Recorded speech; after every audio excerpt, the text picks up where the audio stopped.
जय श्री राम। मैं वसंत रावल आज मैं आपको बताने आया हूं मूल नक्षत्र के अंदर नवग्रहों का फलादेश क्या होता है। जन्म कुंडली का सटीक फलादेश करना हो तो सिर्फ ये ना देखा जाए कि ग्रह कौन सी राशि में बैठा है, बल्कि ये भी देखना होता है कि ग्रह कौन से नक्षत्र के अंदर बैठा है और कौन से चरण के अंदर बैठा है, तब जाके उसका सटीक फलादेश हो सकता है। एग्जाम्पल के तौर पे अगर किसी व्यक्ति की जन्म कुंडली के अंदर गुरु धनु राशि में बैठा हो तो हम कहते हैं कि गुरु स्वगृही हो गया, बहुत अच्छी बात है। लेकिन साथ ही साथ हमें यह भी देखना होता है कि गुरु मूल नक्षत्र, पूर्वाषाढ़ा नक्षत्र या उत्तराषाढ़ा नक्षत्र कौन से नक्षत्र के अंदर बैठा है और कौन से चरण के अंदर बैठा है, तब जाके उसका सटीक फलादेश हो सकता है। आज मैं आपको सबसे पहले बताऊंगा मूल नक्षत्र की थोड़ी सी लेकिन बहुत ही गहन जानकारी दूंगा। उसके बाद मैं आपको बताऊंगा कि नवग्रह देवता जब मूल नक्षत्र के अंदर बैठ जाते हैं तो कैसा फल देते हैं। और आखिरी में मैं आपको बताऊंगा कि जो भी जातक मूल नक्षत्र के अंदर जन्म लेता है उसे कौन से कार्य क्षेत्र में जाने से आर्थिक लाभ होता है। तो आइए जानते हैं मूल नक्षत्र के बारे में काफी गहराई से।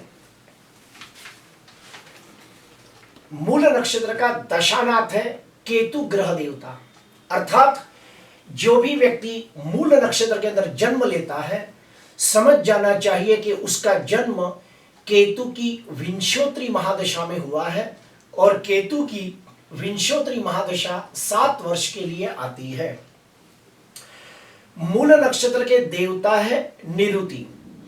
मूल नक्षत्र की जो आकृति है वो है झाड़ के मूल के समान, यानी कि जड़ के समान। मूल नक्षत्र का जो अधिपत्य है हमारे शरीर के ऊपर, हमारे कुल्हे, हमारी जांघें और हमारा नितंब, इसके ऊपर मूल नक्षत्र का अधिपत्य है। मूल नक्षत्र के चारों 4 चरण धनु राशि में आ जाते हैं और धनु राशि का स्वामी कौन है? गुरु ग्रह देवता। मूल नक्षत्र के ऊपर 2 ग्रहों की ऊर्जा सबसे ज्यादा काम करती है। पहला है दशानाथ जो केतु है वो, और दूसरा है धनु राशि का स्वामी गुरु। तो मूल नक्षत्र के ऊपर केतु ग्रह और गुरु ग्रह, इन दोनों ग्रहों की ऊर्जा सबसे ज्यादा काम करती है। मूल नक्षत्र की जो योनि है यह है स्वान, गण है राक्षस, युजा है अंत्य, नाड़ी है आद्य, तत्व है वायु, पुरुषार्थ है काम और वृक्ष है साल का पेड़। अभी हम जानेंगे मूल नक्षत्र के बारे में थोड़ी सी लेकिन गहन जानकारी। तो सुनिए, जो मूल नक्षत्र है उसका जो आकृति है वो है झाड़ के मूल यानी कि जड़। इससे यह जाहिर होता है कि ऐसे व्यक्ति बहुत ही ईमानदार, वफादार, नीतिवान होते हैं, स्पष्ट वक्ता, न्यायप्रिय और सत्यवादी होते हैं। जैसे वृक्ष की जड़ें दिखती नहीं, वैसे ही इनकी अच्छाइयाँ, इनकी मेहनत, इनकी ईमानदारी जल्दी किसको दिखती नहीं है और लोग इसकी कद्र नहीं कर पाते। मूल नक्षत्र का जो गण है वो है राक्षस गण। इससे जाहिर होता है कि ऐसे व्यक्ति एक सामान्य व्यक्ति की तुलना में बहुत ज्यादा भौतिक सुख और सांसारिक सुख की लालसा रखते हैं और समाज के अंदर मान सम्मान, पद प्रतिष्ठा की भी लालसा रखते हैं। मूल नक्षत्र का जो तत्व है वह है वायु तत्व। पूरे 5 तत्व होते हैं जो आपको मालूम है, लेकिन इसमें से जो मूल नक्षत्र का तत्व है ये वायु तत्व है। इससे जाहिर होता है कि ऐसे व्यक्ति स्वभाव से बहुत ही चंचल होते हैं, निर्णय शक्ति का अभाव होता है, दृढ़ स्वभावी होते हैं, जल्दी ही लोगों की बातों में आ जाते हैं, इसलिए इसे कच्चे कान के लोग भी कहे गए हैं। और ये लोग कुदरती सौंदर्य के बहुत ही चाहक होते हैं। अपने जीवन के अंदर 4 प्रकार के पुरुषार्थ होते हैं: धर्म, अर्थ, काम और मोक्ष, ये 4 प्रकार के पुरुषार्थ होते हैं हमारे जीवन के अंदर। मूल नक्षत्र का जो पुरुषार्थ है वो है काम। इससे जाहिर होते हैं कि ऐसे व्यक्ति बहुत ही आशावादी होते हैं, महत्वाकांक्षी होते हैं, सर्व प्रकार के भौतिक और सांसारिक सुख की कामना रखने वाले लोग होते हैं और पद प्रतिष्ठा की तीव्र इच्छा रखने वाले लोग होते हैं। ऐसे व्यक्ति कड़ी मेहनत करके शून्य में से सर्जन करने वाले लोग होते हैं और इसीलिए इन्हें कर्म योगी भी कहा गया है। मूल नक्षत्र का जो वृक्ष है यह है साल का पेड़। तो जो भी व्यक्ति मूल नक्षत्र में जन्म लेता है वो व्यक्ति अपने घर के आंगन में या फिर अपने खेत के अंदर या फिर अपने फार्म हाउस के अंदर साल का पेड़ लगाए तो उन्हें बहुत लाभ होता है। अभी हम आते हैं दूसरे स्टेप के अंदर। नवग्रह देवता अगर मूल नक्षत्र में बैठे हो तो कैसा फल देते हैं। तो सबसे पहले हम लेते हैं सूर्य ग्रह को। अगर सूर्य ग्रह मूल नक्षत्र के अंदर बैठा हो तो निश्चित तौर पे बहुत अच्छा फल देता है। क्यों? क्योंकि मूल नक्षत्र धनु राशि में आता है और धनु राशि का जो स्वामी है गुरु है और सूर्य गुरु एक दूसरे के परम मित्र है। तो जब सूर्य मूल नक्षत्र के अंदर बैठ जाता है तो ऐसे व्यक्तियों को पूजा पाठ करना, होम हवन करना, दान पुण्य करना, यात्रा तीर्थ यात्रा करना, ये सब इन्हें बड़ा अच्छा लगता है।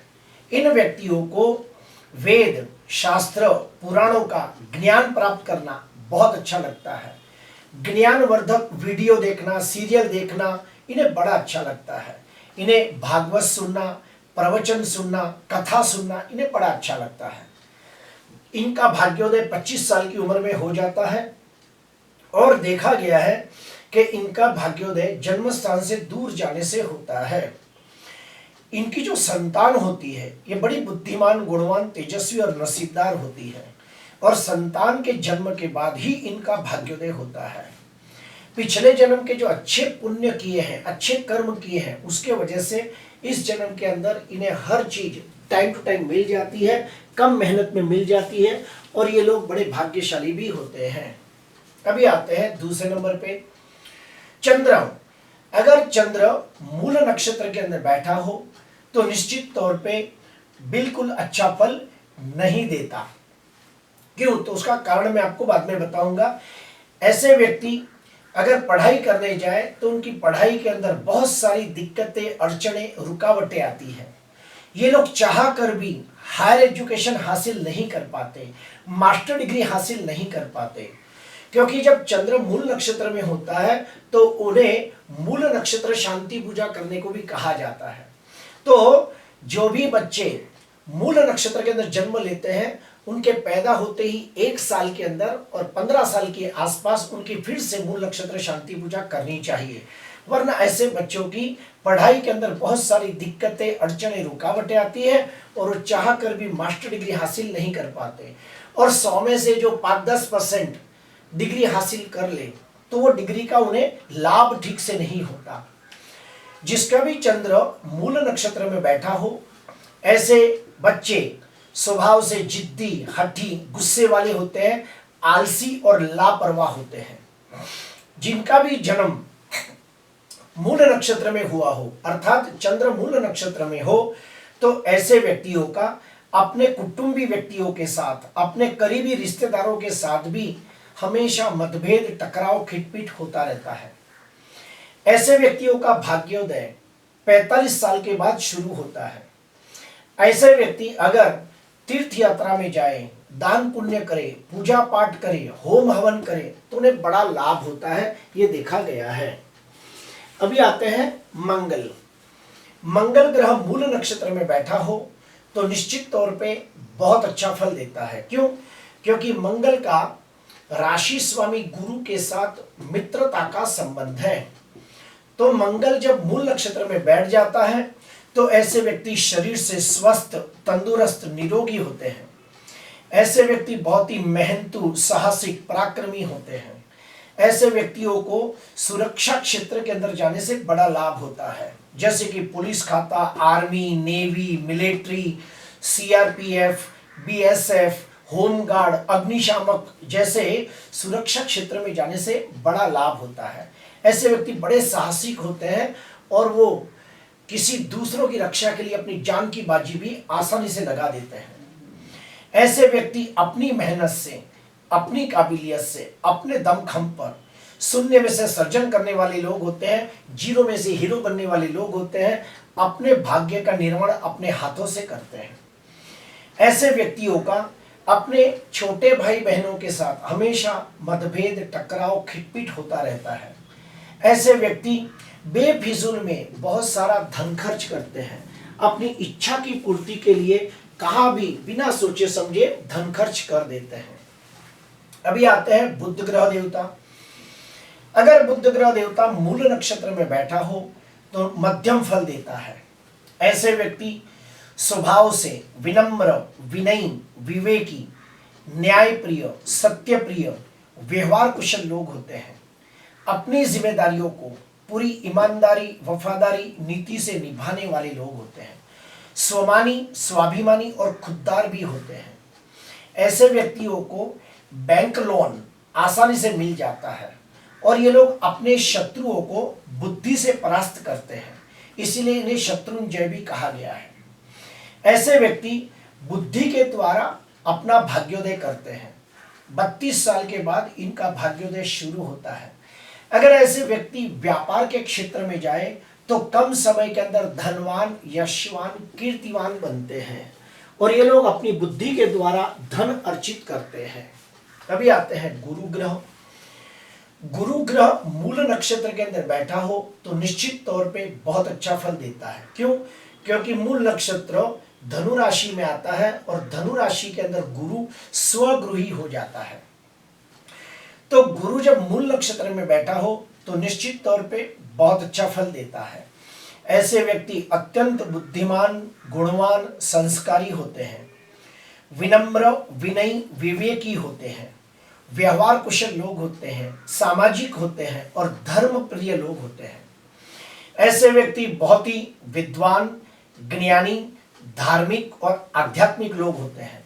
ऐसे व्यक्तियों को पूजा पाठ करना, होम हवन करना, दान पुण्य करना, यात्रा, तीर्थ यात्रा करना इन्हें बड़ा अच्छा लगता है। इनमें खास बात देखी गई है कि ये लोग अगर यात्रा, तीर्थ यात्रा पर जाते हैं तो उनके कार्य क्षेत्र के अंदर उन्हें और ज्यादा उन्नति, प्रगति प्राप्त होती है। ऐसे व्यक्तियों के जो संतान होते हैं वो बहुत अच्छे होते हैं और संतान बहुत ही नसीबदार होते हैं। संतानों के जन्म के बाद उनका भाग्योदय होता है। ऐसे व्यक्ति अपने छोटे भाई बहनों को बहुत सहायता करने वाले लोग होते हैं।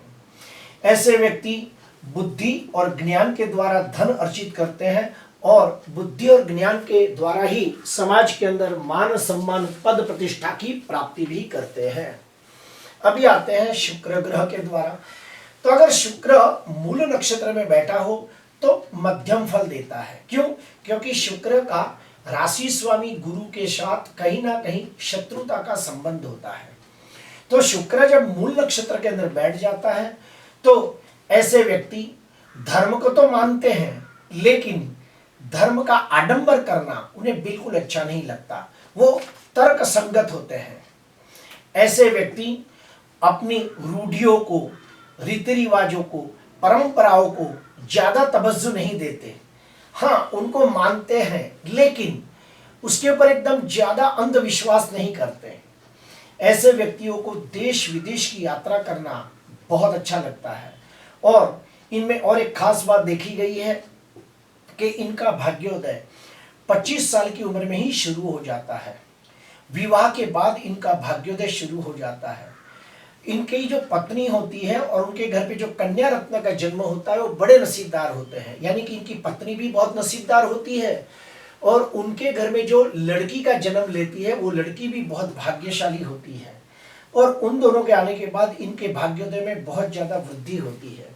ये लोग कुदरती सौंदर्य के चाहक होते हैं और ऐसे व्यक्ति 45 साल के बाद सर्व प्रकार के भौतिक और सांसारिक सुखों की प्राप्ति करके समाज के अंदर मान, सम्मान, पद प्रतिष्ठा की प्राप्ति करते हैं। गुण ज्ञान में भी इनको बड़ा रुझान होता है। अभी आते हैं शनि ग्रह देवता। अगर शनि ग्रह देवता मूल नक्षत्र में बैठा हो तो मध्यम फल देता है। ऐसे व्यक्ति बहुत ही मेहनतू होते हैं, अपनी जिम्मेदारियों को पूरी ईमानदारी वफादारी नीति से निभाने वाले लोग होते हैं, स्वमानी स्वाभिमानी और खुददार लोग होते हैं, धीमी गति से उन्नति प्रगति करने वाले लोग होते हैं, लेकिन 45 साल के बाद सर्व प्रकार के भौतिक और सांसारिक सुखों की प्राप्ति करके समाज के अंदर मान सम्मान पद प्रतिष्ठा पूर्वक जीवन व्यतीत करते हैं। ऐसे व्यक्ति हमेशा अपने कुटुंब के सभी सभ्यों के साथ लिए फना हो जाते हैं, सभी की इच्छाओं की पूर्ति के लिए अपना पूरा जीवन निछावर कर देते हैं, लेकिन फिर भी उन्हें वो मान सम्मान पद प्रतिष्ठा अपने कुटुंब के अंदर प्राप्त नहीं होती जिसके वो हकदार होते हैं। इसलिए काफी बार अपने रिश्तेदारों के साथ कुटुंबी व्यक्तियों के साथ मतभेद टकराव भी हो जाते हैं। ऐसे व्यक्ति 36 वर्ष के बाद जैसे जैसे उनकी उम्र आगे बढ़ती है, अपने भाई बहनों के साथ अपने कुटुंबियों के साथ इनका मतभेद टकराव खिटपिट बढ़ने लगता है। अभी आते हैं राहु। राहु अगर मूल नक्षत्र में बैठा हो तो बिल्कुल अच्छा फल नहीं देता। क्यों? क्योंकि राहु धनु राशि के अंदर नीच का हो जाता है और राहु का गुरु के साथ भी शत्रुता का संबंध होता है। तो जब राहु मूल नक्षत्र के अंदर बैठ जाता है तो ऐसे व्यक्ति दिमाग से होते बड़े चालाक चतुर होशियार होते हैं, रणनीति कूटनीति में जानकार होते हैं, लेकिन ऐसे व्यक्तियों को बुरी आदतें आसानी से लग जाती है, जैसे कि बीड़ी सिगरेट तंबाकू गुटखा दारू गांजा, ये सब चीजों की अगर आदत लग गई तो जल्दी छूटती भी नहीं। तो ऐसे व्यक्तियों को मैं सलाह दूंगा कि बुरी आदतों से बच के रहें। ऐसे व्यक्तियों को इल्लीगल काम से जल्दी लाभ होता है। ये लोग कोई भी मिलावट का धंधा करें, शेयर सट्टा का धंधा करें, रेस कोर्स का धंधा करें, मटका जुगार का धंधा करें, ऐसा कोई भी मिलावट वाला काम या फिर कोई गलत काम करे तो उन्हें कम समय के अंदर बहुत अच्छा धन लाभ होता है। बैटिंग करे तो भी इन्हें लाभ होता है। ऐसे व्यक्तियों को पूजा पाठ करना, होम हवन करना, दान पुण्य करना, ये सब इन्हें ठीक से अच्छा नहीं लगता है। इन्हें लगता है ये सब फ्रॉड है, गलत है, ऐसा इनको लगता है। ऐसे व्यक्तियों में एक खास बात देखी गई है कि ये लोग बड़े बड़े राजनीतिज्ञों के साथ अपना रिश्ता अच्छा बनाते हैं और पॉलिटिक्स के अंदर भी अच्छा करियर बनाते हैं। केतु, अगर केतु मूल नक्षत्र के अंदर बैठा हो तो बहुत अच्छा फल देता है, क्योंकि केतु धनु राशि में उच्च का हो जाता है। तो ऐसे व्यक्तियों को गुड़ ज्ञान सीखना जानना अच्छा लगता है। ज्योतिष शास्त्र, वास्तु शास्त्र, रत्न शास्त्र, तंत्र मंत्र यंत्र जैसे गुड़ शास्त्र सीखना इन्हें अच्छा लगता है। इनका intuition power, six sense power बड़ा स्ट्रांग होता है। इनकी बोली गई बातें सच हो जाती है। ऐसे व्यक्तियों को ध्यान, मेडिटेशन, योग, साधना ये सब करना अच्छा लगता है। ये लोगों का भाग्योदय 45 साल के बाद होता है और ये लोग एक अच्छे तांत्रिक बन सकते हैं। अभी आते हैं तीसरे पे।